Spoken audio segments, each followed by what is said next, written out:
Welcome to The Point. I'm your host, Ana Kasparian, and I cannot wait to talk shit about the wealthiest people in the country today because they feel like they're the ones that are being persecuted. I can't wait to talk to our awesome panelists. We got some Triple J action, but first, a little bit of an announcement that I'm super proud of. Look, I know some of you really miss John Fugelsang. I miss him sometimes, but guess what? The show is still doing really, really well. We hit 10 million views on our channel, almost 50,000 subscribers, and I just want to thank our fans for watching the show and for being so supportive, sharing your thoughts on our comment section, and subscribing to the channel. You guys are the absolute best. Now, for today's program, as I mentioned, we are going to talk about the wealthy and how they feel persecuted, but we're also going to talk about a really, really important issue involving Comcast and Time Warner. It turns out that Comcast would like to acquire Time Warner for $45 billion. What does that mean for you and internet programming?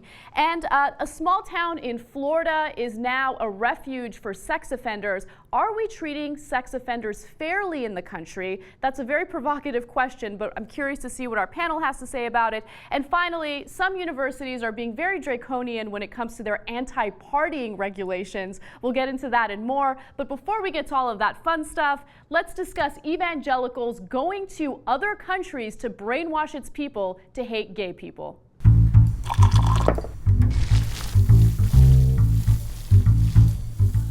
Recently, lawmakers in Uganda voted in favor of legislation that would give a life sentence to anyone caught in homosexual acts. Now, this means that if you are spreading gay propaganda or if you are caught having gay sex, you could be prosecuted and sent to jail for life. Now, this is a disgusting law, and it was something that really, really upset me. It turns out that the leader of Uganda is set to sign it, even though originally he felt that this wasn't the right solution to their gay problem. But the real issue here is that we have evangelical Christians from the United States that are losing clout in our country, so they're traveling to other African countries, and they're trying to be influential there. Now, this always makes me so angry because these are people who believe that they're moral, right? These are people who believe that they are spreading the word of God and they're doing good. But in reality, they are literally going to other countries and advocating for the death of gay people. So let me give you a really quick example. This type of legislation was originally drafted in Uganda back in 2009, and it happened after evangelical groups had this 3-day conference about gay people. Now, this conference was referred to as the Kampala Seminar, and it happened in March of 2009, and the whole point of it, according to the evangelicals from the United States, was to expose the truth behind homosexuality and the homosexual agenda. Well, after they did that seminar, a lawmaker in Uganda drafted this legislation, and it originally included a portion that would have the death penalty if someone was caught in any type of gay act, which means if you're caught being gay in Uganda under the original legislation, the government can kill you. After that seminar happened, there was also a newspaper in Uganda that published a story, and it had the names of all the pro-gay activists in the country, their addresses, and it had the headline, "Hang them." You know what happened? A man by the name of David Cato was murdered. He was hammered to death. So these evangelicals have blood on their hands, and nothing is being done about it. There's no type of commentary in the United States. No one is denouncing them. No one is rejecting them. We walk on eggshells when it comes to religion in this country because we want to pretend as though all religions are created equally. But you know what? They're not. There are good religious people in the country, people who use their religion to help the poor. But there are fundamentalists in this country that pretend as though they're trying to do good, but in the reality, what they're doing is they're using religion, they're twisting the message in order to warrant and justify their bad behavior. The fact that they're going to another country and they're brainwashing its people is absolutely disgusting and despicable. They are literally the most horrendous people that I could ever imagine, and I know I just said horrendous in a really weird way, but I'm obviously angry. So right now what's happening is they're not only going to Uganda, they're also going to countries like Nigeria, they're going to the Democratic Republic of Congo, they're going to as many countries as possible where they know that the population there is influential. And in Uganda, they are influential. About 50% of the people there are under the age of 15. And it's up to U.S. lawmakers and it's up to people in the United States to speak out against them. It's important to make the differentiation between fundamentalists in the country and regular Christian citizens that want to do good. It's time that we stop allowing people to use religion and twist the message in order to warrant this type of disgusting, horrible behavior. I'm calling them out. Now, Scott Lively is the head of the conservative Christian group Defend the Family International. He was one of the people that was in that seminar. Also, Caleb Lee Brunbridge. He is a self-proclaimed former gay man and sexual reorientation coach. Don Schmierer, who is the author of An Ounce of Prevention, Preventing the Homosexual Condition in Today's Youth. These are the 3 leaders who went to Uganda and they held that seminar. I'm calling them out. They are the most disgusting fuckers on the planet, and we should definitely hold them accountable for spreading this type of hate. All right, with that said, let's go ahead and meet our panelists for today. Jimmy Dore is the universally beloved and admired host of The Jimmy Dore Show. He wrote the intro for this, the flagship program on TYT Comedy Channel. Speaking of which, congratulations on passing 1 million subscribers. We're doing good. TYT Comedy, check it out. You crack me up. James Poulos is the columnist for The Daily Beast and a regular contributor to Forbes, as well as a frequent guest over at Take Part Live on Pivot TV. James, thanks for joining us again. Anytime. John Amato is the founder of the widely read Crooks and Liars blog, as well as a longtime friend of the Young Turks, so it is about time that we had you on the program. About time. Nice to see you. Thank you for coming on. All right, so let's get to the topic at hand. Rich people are really concerned about the persecution that they're facing here in the United States. One example of that would be this douchebag by the name of Tom Perkins, who felt that, you know what, people need to lay off the 1%. Take a look. This morning, a billionaire and Silicon Valley pioneer is defending some controversial comments. His target, progressives. Tom Perkins warns of a dangerous drift in American thinking from the left.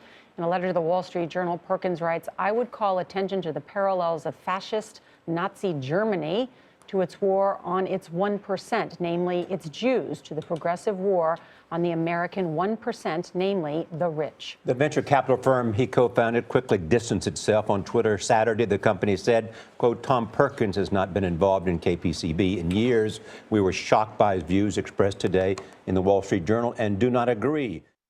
Classy, comparing criticism to the 1% to Nazi Germany. But Perkins also had an interview with Forbes where he kind of talked about our democratic process and how the wealthiest people in the country who pay the most in taxes should have more of an ability to vote, meaning that if you paid $1 million in taxes, you should get 1 million votes. Well, that's a curious point to make, especially when we have all these corporations that pay no taxes at all and get a tax refund. But just to give you some other wealthy people who feel like they're being persecuted, recently a former Morgan Stanley chairman by the name of John Mack said that we need to stop beating up bankers or beating up on bankers. Hedge fund billionaire Wilbur Ross said that the 1% is being picked on. So I feel so sad for them, you know, enjoying their yachts while the rest of us struggle to make ends meet.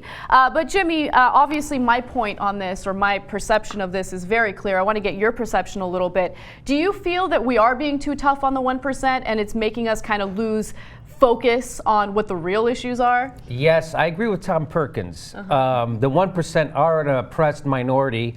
I mean, all they have is each other, the government, the banks, the military, and the cops on their side. That's all they have. So, and I think it's also hilarious that he sees fascism in people's response to an unequal distribution of assets. But they're, you know, when people are trying to get back some of the gains of the economy for the 99%, he sees that as fascism. But he doesn't see fascism in the system that sets up inequality. There's no fascism involved in that.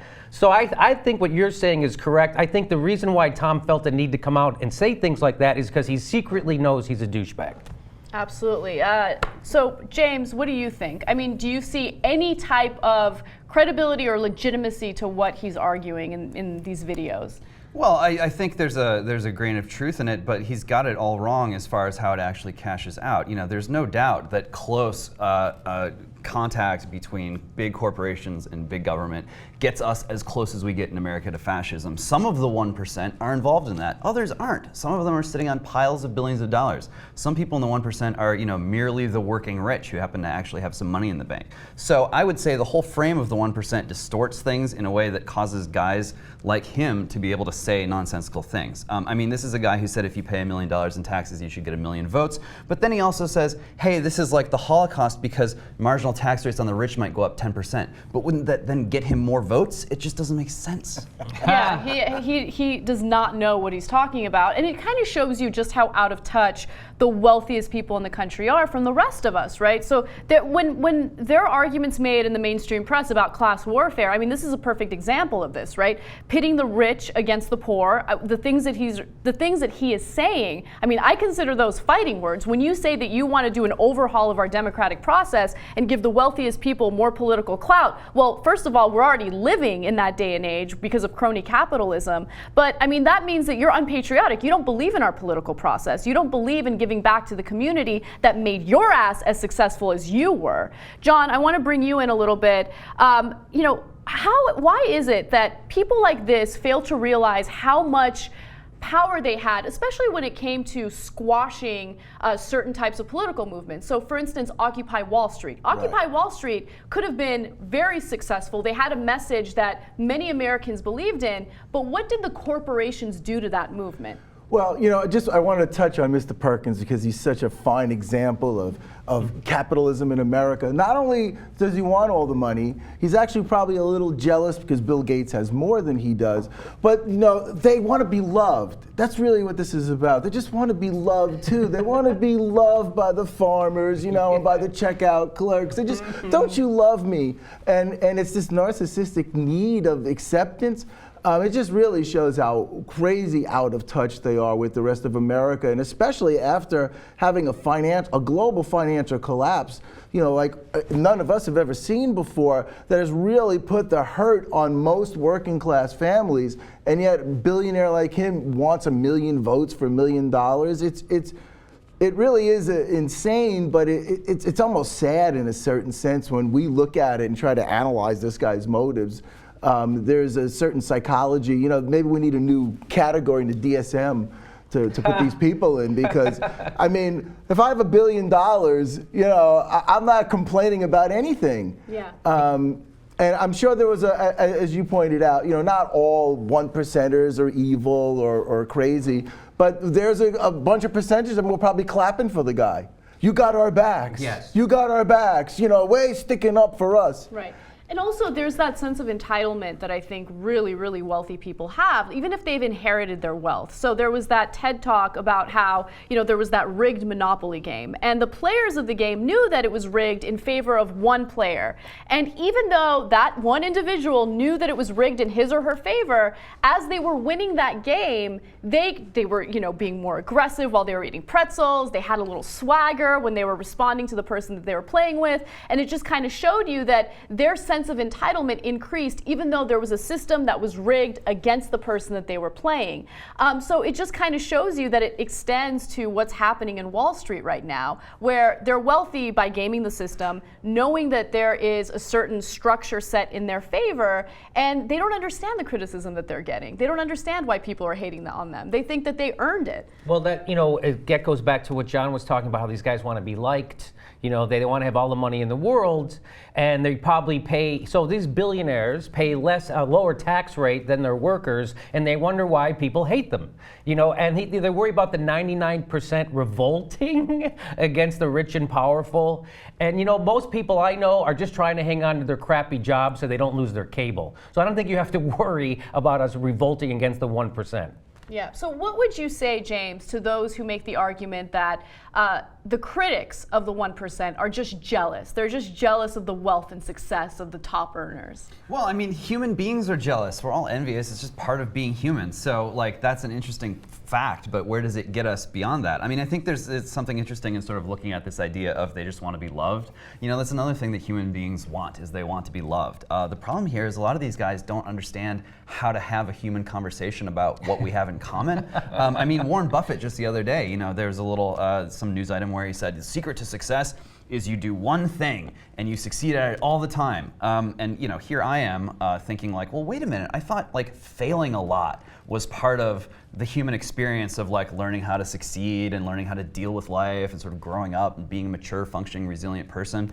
And if these guys who are like super motivated and super ambitious and super talented get so locked into that track to success that they don't understand how to relate to people as people whose life sort of has ups and downs, it's going to continue to be hard for them politically. John, how do we fight back against the system that we currently have in a way where the mainstream media won't take our message and twist it? Because I think oftentimes you hear that point about jealousy echoed in the mainstream press, and I think that it kind of delegitimizes some of the arguments that are made, especially when it comes to tax rates and things like that. So how do we take the message back and fight back against the political system that we have now? Well, first of all, there's a lot of people in the media that are millionaires. So when they talk about, the tax rates and the deficit, oh my God, the deficit, we have to, curtail entitlements, they're just looking out for their own interests, right?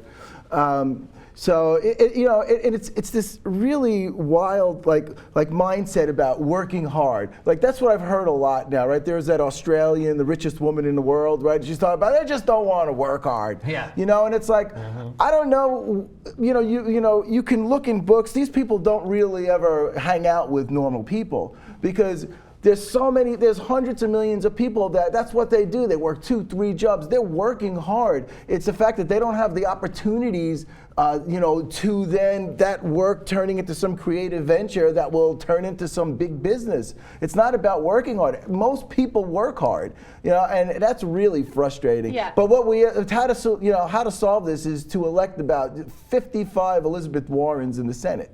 Yes. We need some real progressive leadership that's going to actually look out for the working class in this country, and that's what's really scary in our time right now, is that with the rise of social media, but also with the Fox Newses and the Glenn Becks and all these big right-wing conglomerates, they're taking away the power of the little person, and they actually propel the notion that these rich people are special, and that we should be bowing down to them. I mean, if you look at Fox, that's what half their business shows, and CNBC is just as guilty. These reporters, they don't report. Yeah, well, thankfully we have the emergence of new media, shows like this that try to hold, both the media and politicians accountable for their actions. But just to buttress off your point about the working poor, I mean, we have a serious issue with minimum wage in the country. So minimum wage is $7.25. That's the federal minimum wage.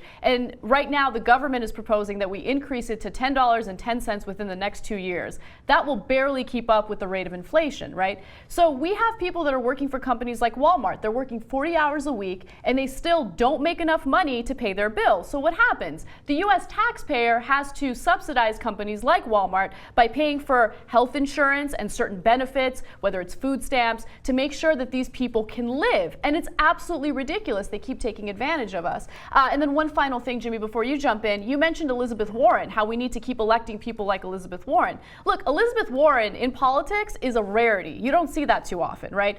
If you have a political system that allows for legalized bribery and corruption, there are so many politicians with good intentions that will be corrupted. So Elizabeth Warren is very, very rare. We got to change the political system, if you ask me. Jimmy. I am jealous of Tom Perkins and the 1% because I would like to be able to get sick and not go bankrupt. So I am jealous of him in that regard. And when he's talking about they really do say like that. The woman from Australia saying that if you're poor, it's just because you're lazy and you don't want to work. And that is a meme on the right. They'll say that, yeah, sure, there might be still some semblance of racism left in America, but if you're willing to go to school and work hard, you can achieve in America. So the message is all those people who are poor are lazy, right? Although when you look at the statistics, half of all workers in America make less than $30,000. Now, are they lazy and working full time? I don't know if you can be both. Yeah. James. Look, these are confusing times for a lot of people, so I'm not surprised that people are kind of tearing their hair out trying to figure it out. One, Elizabeth Warren, I mean, it's embarrassing to someone who's on the right of center, who's interested in sort of liberty and freedom issues, to see that Elizabeth Warren is the only one out there saying like, hey, maybe employers should consider applicants without considering their credit histories. And two, student loan debt ought to be dischargeable in bankruptcy. The fact that there are no Republicans out there now, perhaps save Rand Paul, who are even touching these issues, is a problem, but I think it's beginning to turn. I mean, even Eric Erickson just the other day said, you know, the interests of Wall Street are oftentimes not the interests of America. Things are beginning to shift a little bit. And if we're going to get movement in Congress and we're going to get a critical mass where we can attack the infrastructure and go after the system rather than trying to just make ourselves feel better by boosting up the minimum wage a little bit, regardless of the effect that that might have on, you know, turning full-time jobs into part-time jobs or whatever, in order to do that, you need people on the right and the left to sort of forge a new sort of coalition around these issues. And we're going to have to set the social issue stuff a little bit to the side, I think, in order for everyone to get on that page.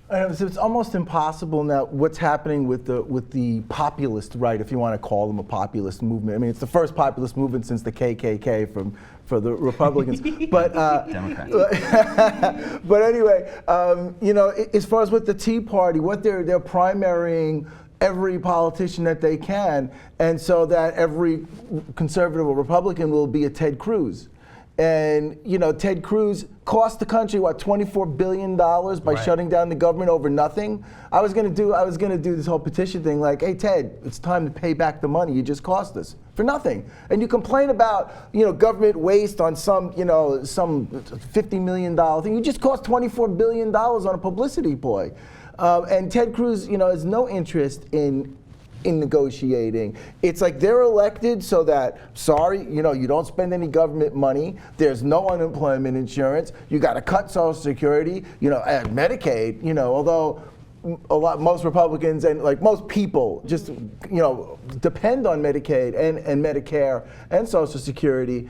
But it's because it came from a Democratic president. They instinctively have been taught since Limbaugh sort of started that radio revolution to just hate anything that comes from the left, even if it's a good idea. Or even if it's a right-wing idea that the left Adopts. then adopts. Yeah. Now we hate it because you like it, like Obamacare. Yeah. Well, you know, if you're on the right and you're trying to fight against Wall Street influence in your party, you know, That's sometimes you get a Ted Cruz, sometimes you get a Mike Lee, sometimes you get a Justin Amash going after the NSA. So, you know, it's sad to see just how much the, you know, radical wing of the Democratic Party has been crushed by Obama and Pelosi. Yes, Absolutely. And Reid. absolutely. And so, you know, as far as you guys are concerned, you know, go for it. Try to create more Elizabeth Warrens, but don't be surprised when sometimes what gets spit out is a candidate or an office holder who does things that you might not want them to do. I mean, that's definitely what happened with Obama. I Yeah, would say. because people thought he was a progressive, and Yeah. you know, like I'm part of a political PAC, Blue America, and we've done really good work. I guess, you know, we've been doing this for a pretty long time now. And, you know, once Obama was the nominee, all you have to do is look at his voting record. Before he was, you know, the nominee, he was 24th in the Senate out of, I guess, 49 senators at the time. So basically, he's a middle of the road. He's almost a conservative Democrat. Once he got the nomination, his voting record, he was the 42nd, you know, the worst as a conservative. He was voting against democratic principles more than he ever had before. So he was never a progressive. And he part was, of that- and he was running to and- the left of Hillary Clinton. Yeah. And the question, that's exactly right. And the question that I have for you, James, is do you think that it was because of his true ideology, or do you believe that he was influenced by campaign donations by corporations? You know, I'm not sure what Barack Obama's true ideology is. I would, you know, the onus is on him to sort of convey to the American people this late in the game what it is that he really believes, and I'm not sure they're going to get an answer.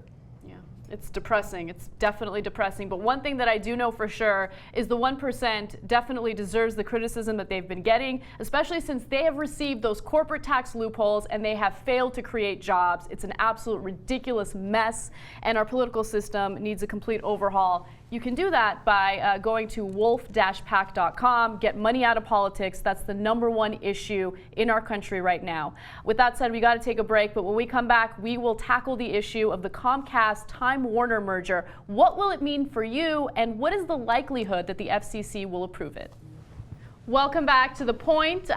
This next topic is something that I'm definitely concerned about. You should be concerned about it as well, especially if you have cable and you don't want your prices to be increased.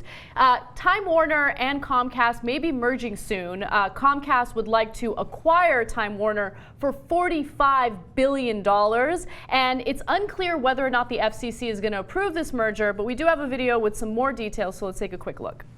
Comcast and Time Warner Cable, America's two largest cable companies, agreed to merge, forming the ultimate mega evil cable company. Okay, I'm just joking, but people sure do hate their cable companies, because after the news broke, Twitter was filled with people making fun of how horrible life will be for customers under the merger. Some cry out how it'll raise internet and television costs for consumers, and it'll make it harder for rivals to come in and challenge the cable behemoth.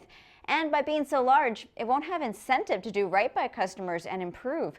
But these two cable giants, of course, argue the opposite, that this marriage would be good for consumers by saving money, and it'll improve the tech offerings to better compete against new players like Google Fiber. Bottom line is that it's not approved yet, nothing is changing for a while, and you'll still feel grumpy about the quality of your customer service.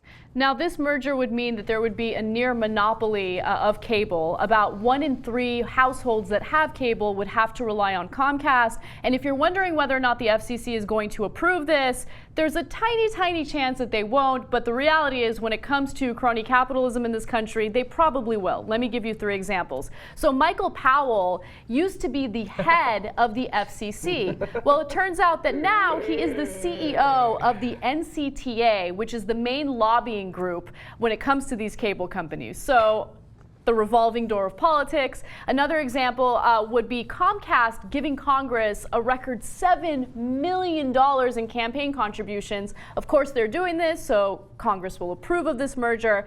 But if you look specifically at the Subcommittee on Communications and Technology, Comcast gave them $853,525. So nearly $1 million in campaign contributions to that subcommittee. So it's likely, if the FCC is going to be influenced by money, or if Congress is going to be influenced by money, they will approve this merger. So let's get to the nitty-gritty about what this means for all of us.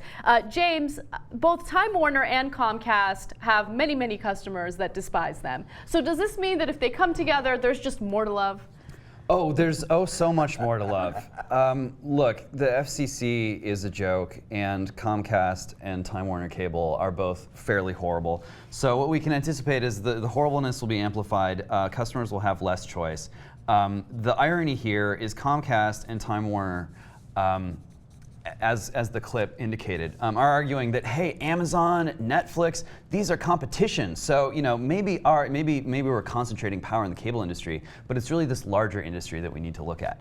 Irony is, it's because they're so big and so bad that people are flocking to Amazon and Netflix. And so the merger that they think is going to increase competition is actually going to drive more people to their competitors. Well, that's true, but I'm also worried about the issue of net neutrality. So, Jimmy, jump in with that. Yes, no, so what you're saying is, Netflix and Amazon, but that's also controlled by the internet, which now Comcast is going to control the internet exclusive provider for 31 major cities in America. So now they're also going to control Netflix, the way that they're going to, the speed of their delivery, right? They're going to control Amazon's Prime Video, their speed. Plus, they also have NBC Universal, so that probably will get to your house really fast, and everything else will get to your house. So that's the problem with no net neutrality and them having a monopoly in major cities. It's unbelievable. Can you imagine that in a major city, only one major internet provider? I mean, I can't even think of the unintended consequences of that, right?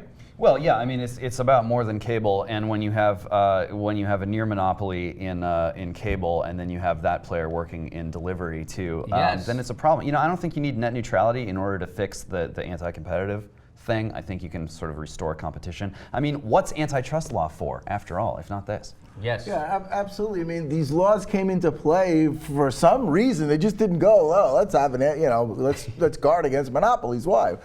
Because, it's because it's like, look, in everybody's lives, nobody really likes change. Once you get comfortable, right, and you got your routines, life is easy. Mm-hmm. And then something it has to change, and it really upsets the whole balance. And that's the way, like Comcast or Time Warner, they just want to keep providing services the way they don't want to have to be innovative if they don't have to. And here's a quick example of how bad Time Warner is. Okay, so everybody out here, we're in Los Angeles, so the Dodgers are, hot ticket. Now they've just created their own channel, right? There's a Dodger channel.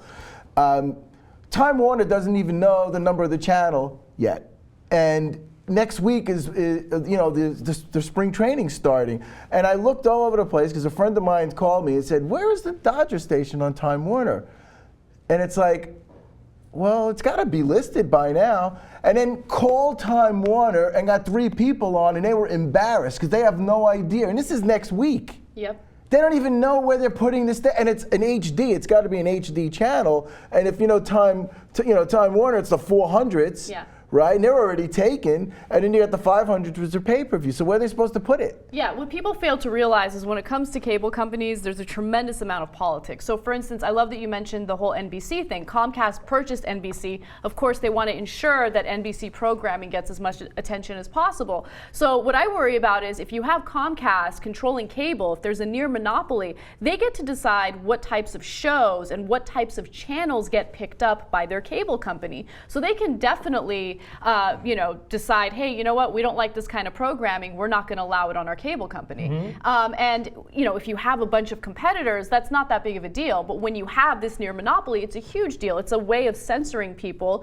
or censoring shows that you don't necessarily agree with. This is exactly what they're saying about this merger, what the industry hacks are saying about this merger, that this merger will somehow benefit the consumer for lower prices, which is exactly what they said about the Telecommunications Act when they got rid of the regulations in owning media, right? So now one company can own multiple TV stations, radio stations, and newspapers in the same market, and they said that was because the internet was going to level everything out. Well, now they've gotten rid of net neutrality on the internet, so that's just as bad as the old-style media now as far as ownership goes. And guess what? Cable rates did not go down because of the Telecommunications Act. Go figure. Yeah. It's unbelievable. Look, we had this great thing going with new media. I hope it continues. But when you have cable companies or when you have traditional media or old media trying to control the way things are going, that doesn't really make way for a media revolution. And I worry about that. I worry about net neutrality. I worry about Comcast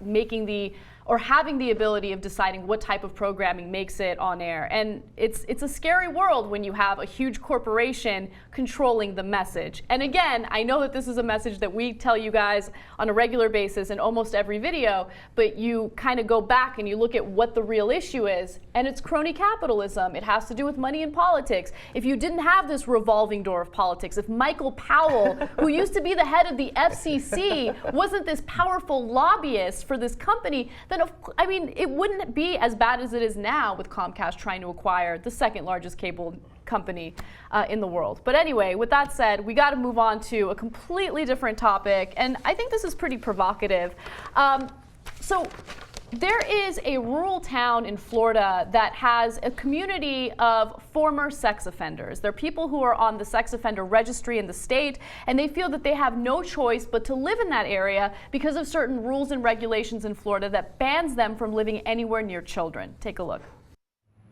Miracle Village is a refuge to an eternal quarantine for those rejected by society. This abandoned sugar company town is among the only places for sex offenders to live in South Florida, pushed by strident residency restrictions. Around 100 of modern-day lepers, as they call themselves, reside here.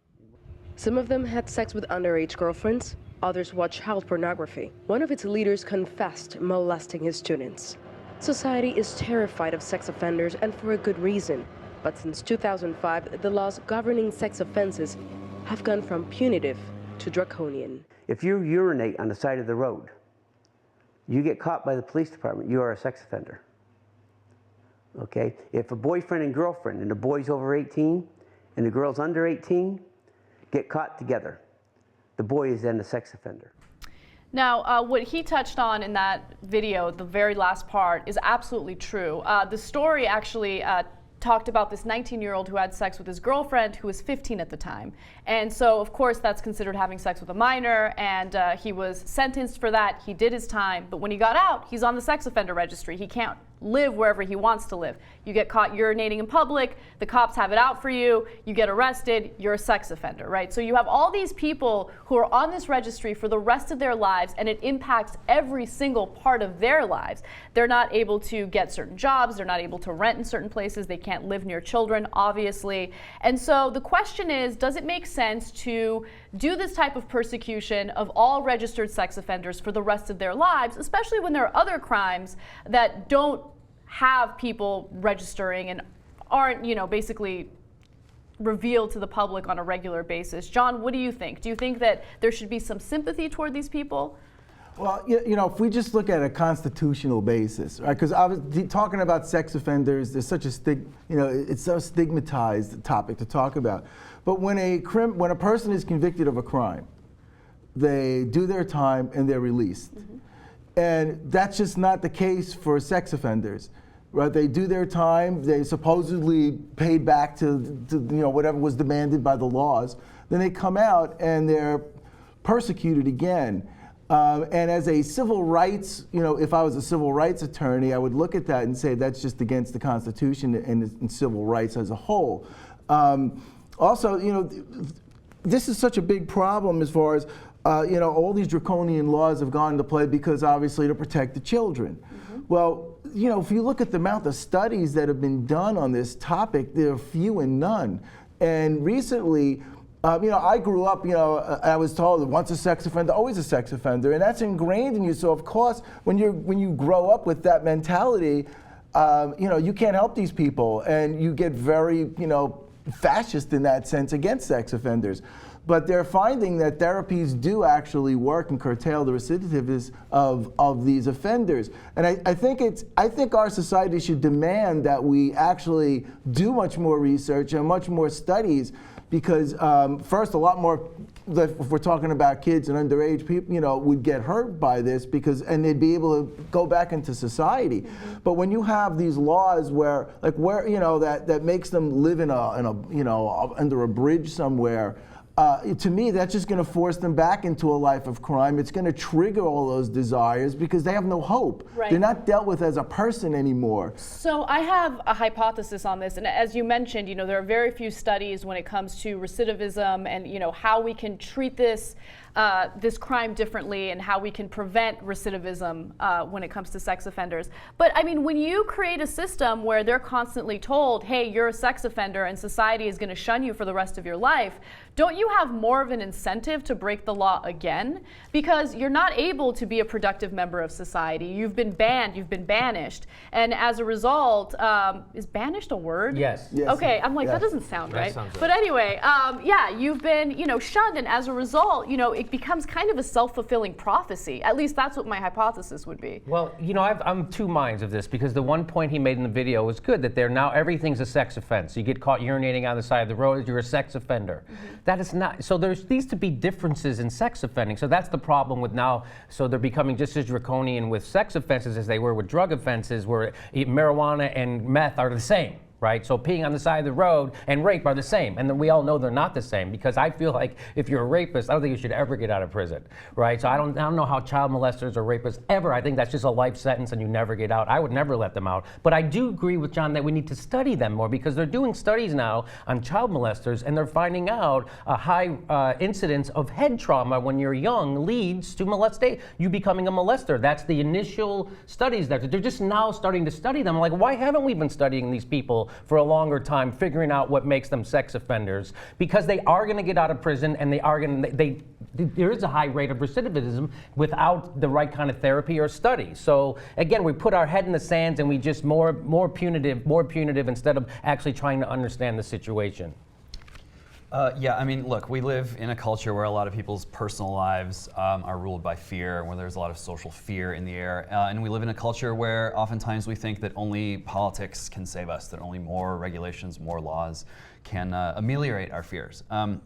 That creates excesses and that creates distortions, and this is a perfect example of how that works. When people are terrified that if they let their kid, walk home from school or leave the house unattended, someone's going to kidnap them and throw them in a van and rape them and kill them.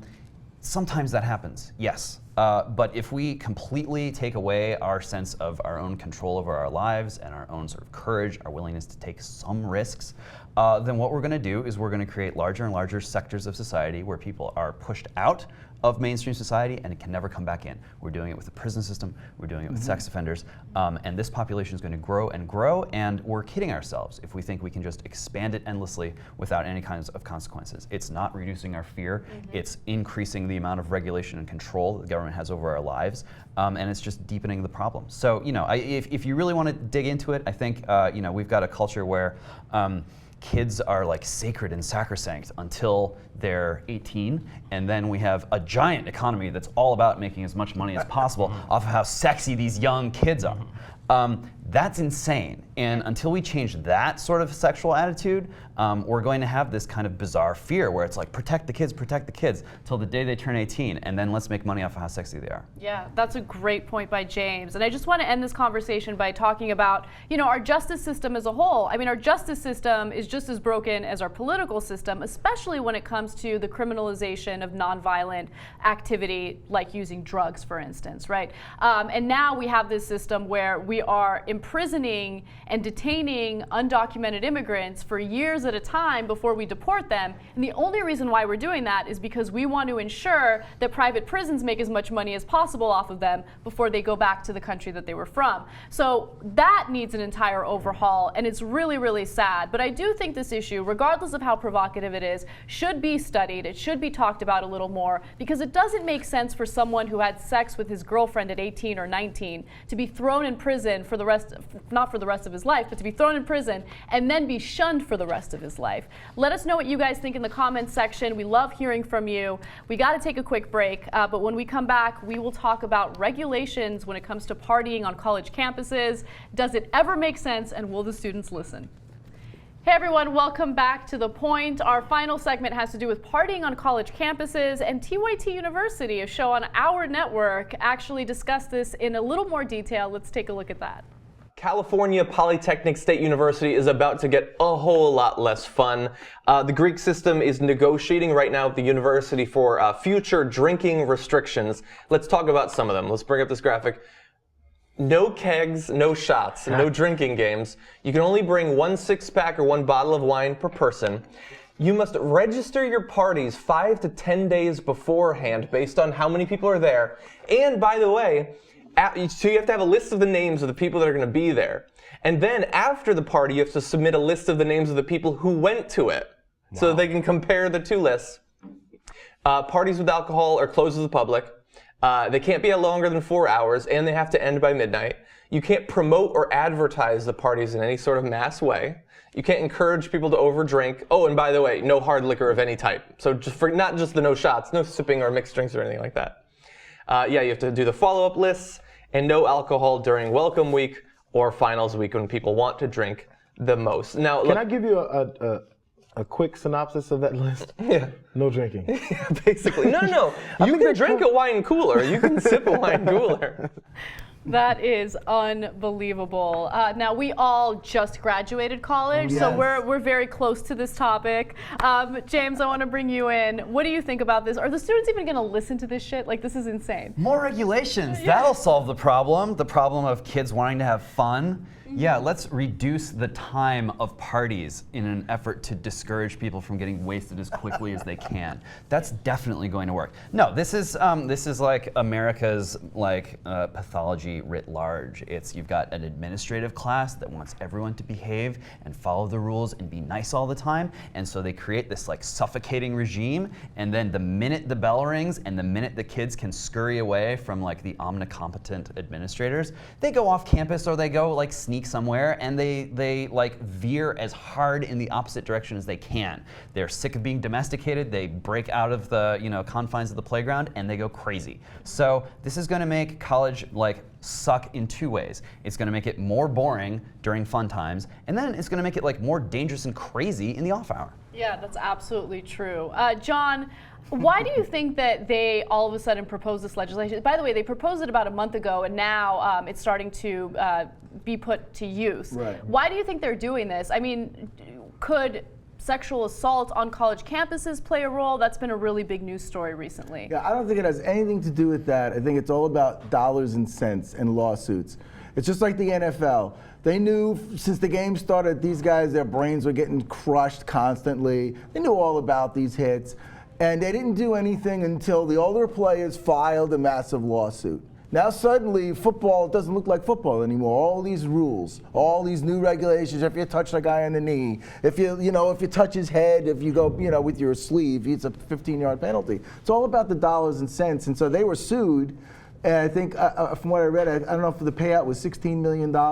So for them, it's just about, not paying another lawsuit again. And so everybody, suffers for that. So really, it's the suits and it's the dollars and cents. I feel like the most memorable parts of college, the parts where I learned the most, included the parties, right? You learn more about politics there. You learn more about, social interaction and things that you'll take with you for the rest of your life. Especially if you're a shitty student like we were, right? Well, I was actually a very good student. College? I was a little bit of a teacher's pet, which everyone at TYT makes fun of me for, at Cal State Northridge. But Jimmy, tell me about your college experience. Were you like a party animal? Oh. Yeah, I want to know. You seem like you would be a party animal, a little rabble-rouser.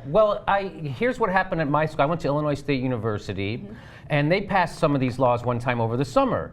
So when we all came back to school, they had all these new rules in place about you couldn't throw a party. And the biggest rule was that you couldn't transport a keg. After 10 p.m. Okay. Which happened all the time. You run out of beer, you go get another keg, right? The liquor store's open until midnight. So what they would do is the cops would wait outside liquor stores. They would let you sell it. You could sell it to somebody at 10 o'clock or 9:55. But you couldn't and then they would transport it. follow you, and as soon as it turned to 10 o'clock, they would pull you over and arrest you. So that's the kind of things that they do to college students. That makes brilliant, right? So what college students did was we then rioted. There was a riot. They had to bring in the state police and the National Guard and tear gas. We were on CBS Dan Rather News. We had a riot. That's exactly what he said about if you squeeze the balloon here, it comes out over here. So what they're doing is driving students off campus to do things that are more dangerous and involve more travel. So it's exactly the unintended consequences of stupid laws like, hey, why don't they just say no skirts above the knee either? It's ridiculous. These are kids in college. They're looking to break out, and those kind of rules make it worse. And the reason why they're doing that is because they're fucking dumb. All right, well said. I don't even know what else I could add to that. Okay. But I do want to know about you, John. Any crooks and liars experiences when you were in college? I went to Hunter College in New York, so it wasn't the typical lifestyle that you see out in California. But it was a few parties. I sort of caused a little damage in my day. Oh, did you? Yeah. But being a musician and studying music. I loved college. High school was a chore. But college, after the first year I got used to it, I just loved it. And when you take away, that's why so much people are like, they love their alma maters. I'm not a big college football fan or anything like that, but people, because it was such a great time in everybody's lives. And by trying to squash it because of lawsuits, is really unfortunate for the students. And again, they'll just find ways to get around, because there's one thing when you're like 18 to 20, you're going to find a way to party. Right. You can't stop it, and you're going to find a way to get around these restrictions. They can't keep drugs out of prisons, John. They can't keep drugs Or out cell of prisons, phones, by the way. and they think they're somehow going to keep free college kids from drinking. It's just not going to happen. So instead of dressing it like adults, they put in these stupid rules that make them look ridiculous, breeds disrespect for authority and the law, and just makes the problem worse, which is exactly what we've been doing in the United States since the drug war began. All right. James, you get the last thought. Yeah, okay, so I'm going to stick my neck out a little bit. Frat Are you gonna guys. reveal something? No, Come no, on, what I'm not gonna reveal happened? Tell something. us the eve of 1987. I'll put it this way. I was in a fraternity in college, and the old guys, would tell these tales of how you used to have kegs on campus Sunday morning. You just put them out front of the frat house and drink your way to Sunday afternoon when you would take a long nap. Frat guys, yes, they can be douchey. Yes, they can be tools. Yes, sexual assault can be a very bad problem on college campuses. But It's like the same thing with the sex offenders or anyone else who thinks that they're persecuted all the time. If you push and push and push on people and tell them that they're scum and that they're not respected and they're despised, they will react against you. Yeah. They will say, all right, fine, F it, I'm gonna get wasted every night this week because I'm just a scum frat douche and I'm gonna show you just how horrible of a person I am. Those insults really hurt your feelings, huh? You're still carrying it with you today. Fortunately, my fraternity was full of artists and musicians and weirdos, so it was not sort of standard fraternity party fare. But yeah, I mean, I think you gotta like admit that guys in frats, no matter how douchey they are human beings too, and we need to treat everyone as humans. All right, that's the way forward. I could have been in a frat in college if I'd have just held that egg in my ass 8 seconds longer. But Did you get hazed at all? I don't know if I'd call it hazing, but it was ridiculous. All right, we got to talk about that off camera. I want to know. But with that said, we have to end the show. I know I said "with that said" like 3 times in the show today. I don't know. I guess that's the phrase of the day. But I do want to give you guys an opportunity to talk about your work, Jimmy Dore. you can see me at the TYT Comedy channel doing the Jimmy Dore Show, and I also have a podcast, the Jimmy Dore Show podcast, out every Friday. Get it, James Poulos. I'm writing at The Daily Beast and Forbes, so you can check me out there. And I've also got a podcast, the Free Radicals podcast. It's up on iTunes. Give it a listen. Excellent. And John Amato? Yes, John Amato, crooksandliars.com. We just did a massive redesign, and it's doing wonderfully. We're just about ready to unveil a new in-bed player, which will be out in 2 weeks. I'm really excited about that, which means you'll get all this great content in its entirety on any platform you have. Awesome. I'm Ana Kasparian. You guys can check me out Monday through Friday on theyoungturks.com. We go on air from 6 to 8 p.m. Eastern Time. And remember, I'm super, super excited and happy that we have nearly 50,000 subscribers and 10 million views on this channel. Thank you so much for your support. And please go ahead and comment below because we love hearing from you. We love reading your feedback. Have a great night, and we'll see you guys soon with another episode of The Point.